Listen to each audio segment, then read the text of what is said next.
بسم اللہ الرحمن الرحیم۔ السلام علیکم۔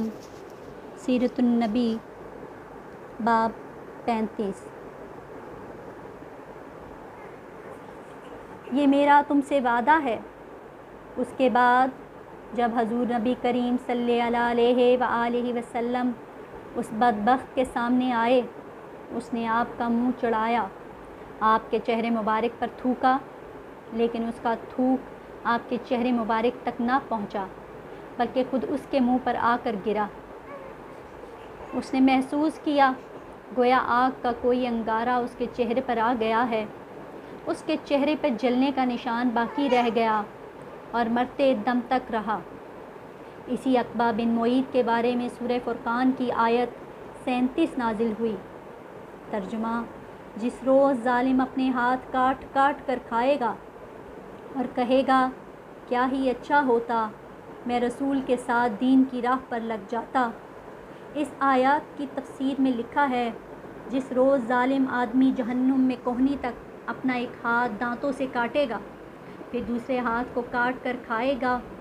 جب دوسرا کھا چکا ہوگا تو پہلا پھر آئے گا اور وہ اس کو کاٹنے لگے گا، غرض اسی طرح کرتا رہے گا۔ اسی طرح حکم بن عاص بھی حضرت صلی اللہ علیہ وآلہ وسلم کے ساتھ مسخرہ پن کرتا تھا۔ ایک روز آپ صلی اللہ علیہ وآلہ وسلم چلے جا رہے تھے، یہ آپ کے پیچھے چل پڑا۔ آپ کا مذاق اڑانے کے لیے منہ اور ناک سے طرح طرح کی آوازیں نکالنے لگا۔ آپ چلتے چلتے اس کی طرف مڑے اور فرمایا، تو ایسا ہی ہو جا۔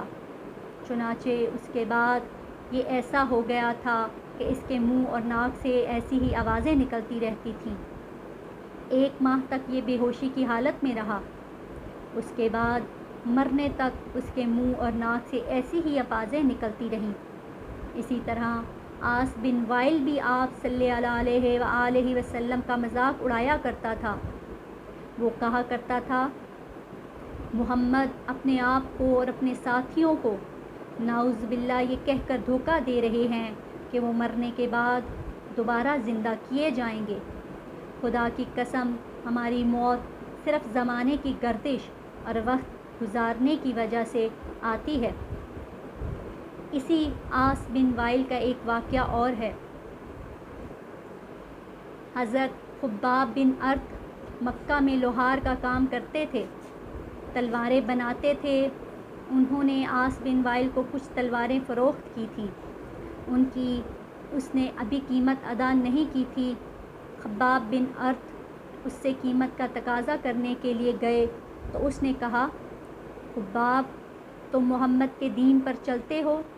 کیا وہ یہ دعویٰ نہیں کرتے کہ جنت والوں کو سونا، چاندی، قیمتی کپڑے، خدمتگار اور اولاد مرضی کے مطابق ملے گی؟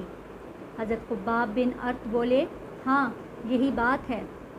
اب عاص نے ان سے کہا، میں اس وقت تک تمہارا قرض نہیں دوں گا جب تک کہ تم محمد کے دین کا انکار نہیں کرو گے۔